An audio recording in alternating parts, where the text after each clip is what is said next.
কচুরমুখী দিয়ে কই মাছ রান্না। মাশাআল্লাহ, আলহামদুলিল্লাহ, শুকরিয়া।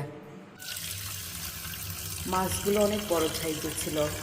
দেখেন কত বড় কই মাছ, অনেক বড় সাইজের কই মাছ ছিল, বিলের মাছ। যারা কচুরমুখী দিয়ে কই মাছ খাননি অবশ্যই একবার ট্রাই করবেন।